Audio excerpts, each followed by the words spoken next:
5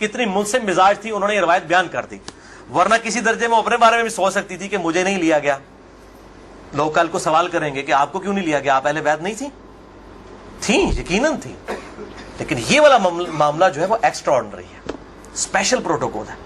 چادر کے نیچے لیا, پھر آپ صلی اللہ علیہ وسلم نے سورۃ الاحزاب کی آیت نمبر 33 پڑھی, انما یرید اللہ لیذھب عنکم الرجس اہل البیت ویطہرکم تطہیرا.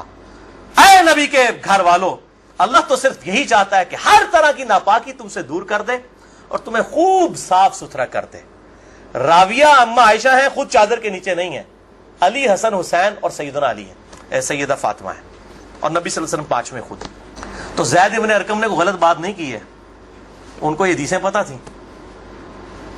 اور دوسری حدیث صحیح مسلم سے ہی انٹرنیشنل نمبر کے مطابق 6220 نمبر, کہ سیدنا سعد ابن ابی وقاص رضی اللہ تعالیٰ عنہ کہتے ہیں کہ جب آیت مباہلہ نازل ہوئی نجران کے عیسائیوں کے ساتھ, نبی صلی اللہ علیہ وسلم کی 1-to-1 ڈیبیٹ ہوئی, اینڈ پہ ہوا کہ ٹھیک ہے مباہلہ کرتے ہیں, کون حق ہے کون باطل ہے. سورہ ال عمران آیت نمبر 61 نازل ہوئی, فَقُلْ تَعْلَوْا نَدْعُوا أَبْنَاءَنَا وَأَبْنَاءَكُمْ وَأَنفُسَنَا وَأَنفُسَكُمْ وَنِسَاءَنَا وَنِسَاءَكُمْ وَأَنفُسَنَا وَأَنفُسَكُمْ. کہ نبی صلی اللہ علیہ وسلم کو کہا گیا کہ ان کو کہو اپنے بیٹوں کو لے آؤ, ہم بھی اپنے بیٹوں کو لے آتے ہیں, تم بھی اپنی عورتوں کو لے آؤ, ہم بھی اپنی عورتوں کو لے آتے ہیں, تم خود بھی آ جاؤ, ہم خود بھی آ جاتے ہیں. پھر اللہ کے حضور اوپن میدان میں دعا کرتے ہیں, جھوٹے پہ اللہ کی لعنت, اس کو مباہلہ کہتے ہیں. لیکن نہیں آئے. سعد ابن ابی وقاص کہتے ہیں کہ نبی صلی اللہ علیہ وسلم, قرآن میں کیا حکم آیا تھا, اپنے بیٹوں کو لے کر آؤ. تو کس کو لے کے آئے, سیدنا حسن, سیدنا حسین, سیدنا علی, اور ساتھ کیا تھا, اپنی عورتوں کو لے کر آؤ. نبی صلی اللہ علیہ وسلم کی عورت کون تھی, سیدہ عائشہ, سیدہ حفصہ, باقی امہات المومنین, لیکن ان کو نہیں لائے, سیدہ فاطمہ کو لے کر آئے. Point to be noted. اگر آپ کو کہے اپنے گھر کی عورتوں کو لے آؤ تو سب سے پہلے بیوی لائی جاتی ہے. آیت مبالغہ میں بیوی نہیں آئی, سیدہ فاطمہ آئی ہیں. تیسرا طریق, امام ابن ابی عاصم کی کتاب السنہ 1158 نمبر حدیث ہے, سیدنا علی رضی اللہ تعالیٰ عنہ خود راوی ہیں کہ غدیر خم پہ آپ صلی اللہ علیہ وسلم نے صحابہ کو جمع کر کے کہا کہ اے میرے صحابہ, کیا تم اللہ کو رب مانتے ہو, مجھے اپنا پیغمبر مانتے ہو؟ صاحب نے کہا بلا یا رسول اللہ, کیوں نہیں. پھر کہا کیا تم اللہ اور اس کے رسول کو سب لوگوں سے بڑھ کر محبوب سمجھتے ہو؟ انہوں نے کہا کیوں نہیں. پھر آپ صلی اللہ علیہ وآلہ وسلم نے فرمایا کہ پھر اگر تم مجھے اور اللہ کو محبوب رکھتے ہو, پھر فرمایا من کنت مولاہ فہذا علی مولاہ, پھر جس کا مولا میں اس کا مولا علی. جگری یار, مولا کا مطلب جگری یار, جس نے سورہ التحریم کی آیت نمبر 4 میں آیا ان اللہ ہوا مولاہ وجبریل وصالح المؤمنین. اللہ کے نبی کا مولا ہے جبریل, فرشتے اور تمام صالح مومنین مولا ہے. نبی صلی اللہ علیہ وسلم ان کے مولا ہے, وہ ان کے دلی محبوب ہے. ہم اپنے مولویوں کو بھی مولانا کہہ رہے ہوتے ہیں نا, دلی محبوب مشکل کچھ آگے مانا نہیں ہوتا, دلی محبوب, جگری یار, بیسٹ فرینڈ. اچھا, چوتھا طریق سنن نسائی الکبریٰ میں انٹرنیشنل نمبر کے مطابق 8478, سیدنا ابو طفیل عامر بن واصلہ رضی اللہ تعالیٰ عنہ, یہ وہ صحابی ہیں جو سب سے آخر میں فوت ہوئے ہیں 110 ہجری میں, نبی صلی اللہ علیہ وسلم کی وفات کے بعد 100 سال تک زندہ رہے ہیں. یہ ابو طفیل عامر بن واصلہ جنگ جمل صفین نہروان میں سیدنا علی کے ساتھ رہے ہیں. کدھر 37 ہجری میں جا کے جنگ جمل صفین ہو رہی ہے, اور کدھر 110 ہجری میں یہ فوت ہوئے ہیں. اور ان کی حدیثیں نبی صلی اللہ علیہ وسلم سے بھی روایت ہیں, اور سیدنا علی سے بھی انہوں نے کئی حدیثیں روایت کی ہیں. وہ کہتے ہیں کہ کھلے میدان میں سیدنا علی رضی اللہ تعالیٰ عنہ نے, یہ صفین کا ہی موقع تھا, پبلک کو جمع کیا, اپنے ماننے والوں کو جو ساتھ تھے, شیعان علی, شیعہ کا مطلب ہے گروہ کے بندے. تو پھر ان سے وہ حدیث بیان کی کہ ذرا مجھے بتاؤ نا کہ تم لوگوں نے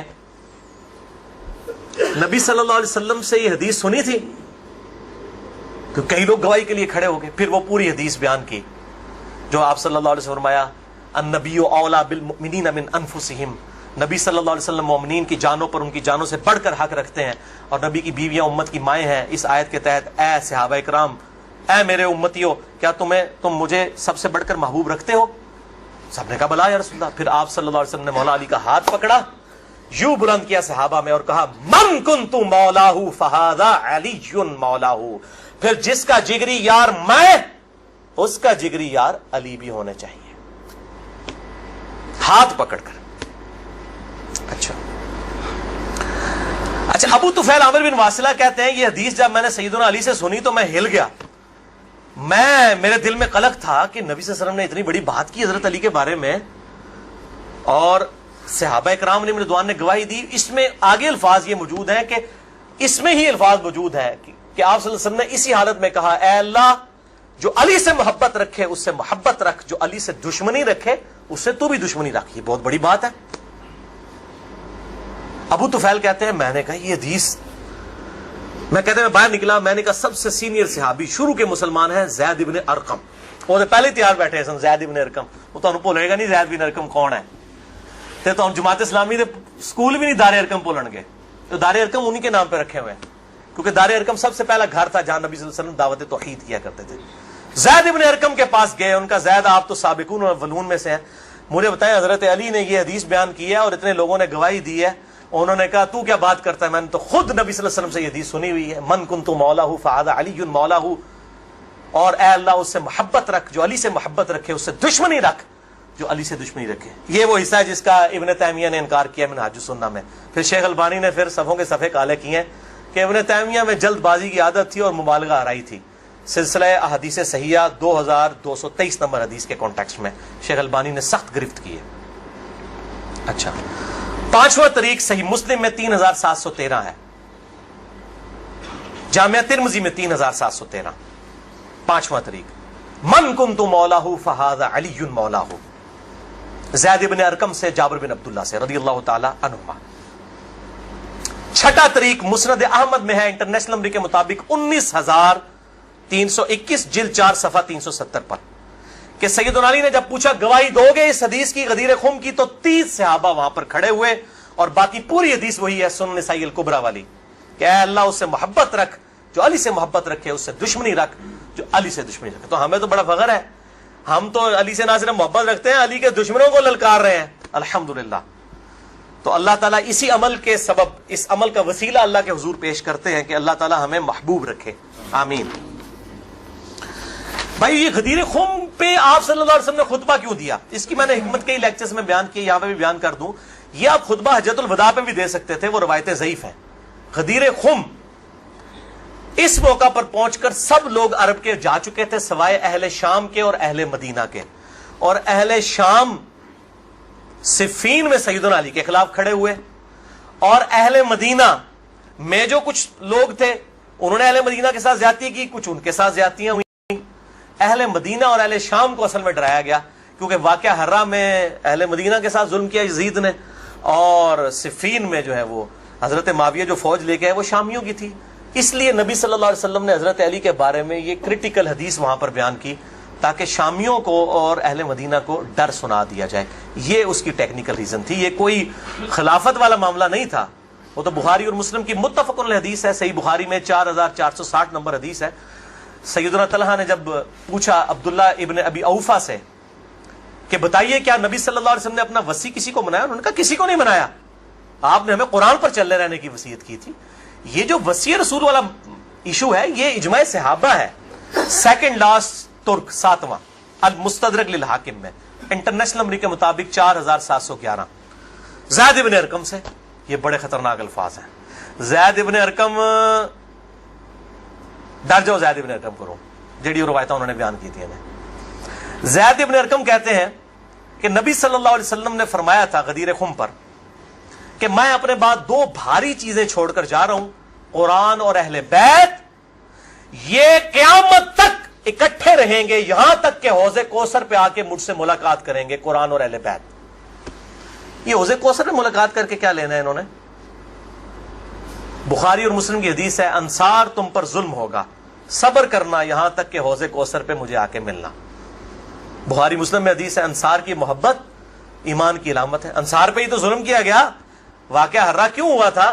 قتل حسین کے بعد انصار کی اولاد نے بیعت یزید کی توڑ دی تھی, اسی کی وجہ سے اس کو غصہ آیا, کہا انصار صبر کرنا, یہاں تک کہ مجھے حوض کوثر پہ کیا مٹھائی کھلائی جائے گی؟ نہیں، بخاری اور مسلم کی متفق علیہ حدیث ہے، میرے حوض کوثر پہ کچھ لوگ آئیں گے اور میں کہوں گا اصحابی اصحابی، یہ تو میرے صحابہ ہیں. ایک روایت میں اسیحابی اسیحابی، تو میرے ساتھی ہیں، میرے صحابی ہیں. یہ کیا کرتے ہیں، جس طریق میں آتا ہے نا امتی امتی، وہ نکال کے تو بریلوی دیوبندیوں کے اوپر لگانا شروع کر دیتے ہیں. اور صحابی صحابی لکھے نا مکتبۃ شاملہ میں، بخاری مسلم میں کھل جائیں گے. تو آپ صلی اللہ علیہ وسلم فرماتے ہیں کہ میں جب ان کو حوض کوثر سے پلانے لگوں گا، میرے ان کے درمیان ایک دیوار کھڑی کر دی جائے گی اور مجھے کہا جائے گا اللہ کے نبی آپ کو نہیں پتا آپ کی وفات کے بعد یہ لوگ دین سے الٹے قدم پھر گئے تھے، انہوں نے دین میں بدعتیں جاری کر. فرماتے ہیں میں کہوں گا سحقن سحقن لمن غیر بعدی، سحقن سحقن لمن بدل بعدی. ان پر پھٹکار ہو جنہوں نے میری وفات کے بعد میرا دین بدل دیا، جنہوں نے میری وفات کے بعد میرے دین میں تغیر کر دیا. 8واں طریق اس سے ریلیٹڈ ہے، غدیر خم کا تو نہیں لیکن ریلیٹڈ ہے، اس لیے میں نے اس کو بیان کرنا ضروری سمجھا. المستدرک للحاکم میں انٹرنیشنل نمبر کے مطابق 4628. یہ حدیث بھی بڑی اہم حدیث ہے. ابو ذر غفاری کا غلام تھا ایک ابو ثابت، وہ کہتے ہیں میں جنگ جمل کے بعد حضرت ام سلمہ ہماری جو ماں ہے جو آخر میں فوت ہوئی واقعہ کربلا کے بعد بھی، ام سلمہ ام المؤمنین رضی اللہ تعالی عنہا و علیہ السلام، کہتے ہیں میں ان کو ملنے گیا.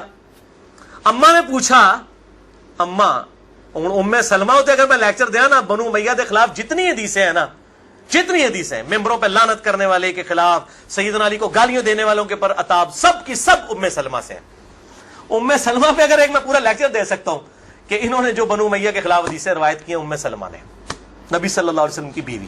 ایک بریلوی دیوبندی اہل حدیث شیعہ نہیں تھی بھائی، نبی صلی اللہ علیہ وسلم کی بیوی تھی. یہاں پر بھی ام سلمہ کو وہ تابعی کہتا ہے میں تو جمل سے آیا ہوں. تو انہوں نے پوچھا کہ بتائیے جنگ جمل میں کیا حال ہوا؟ ان کا اماں میں جنگ جمل میں جو ہے وہ سیدنا علی کا ساتھی تھا. اچھا، کہتے ہیں لیکن صبح کے وقت جب میں نے اپنے مخالف لشکر میں سیدہ عائشہ کو دیکھا تو میرا دل ڈولنے لگ پڑا کہ یہ ٹھیک ہے یا وہ. حالانکہ وہ تو کتنی حدیثیں ہیں کہ میری ایک بیوی پہ حوض کے کتے بھونکیں گے.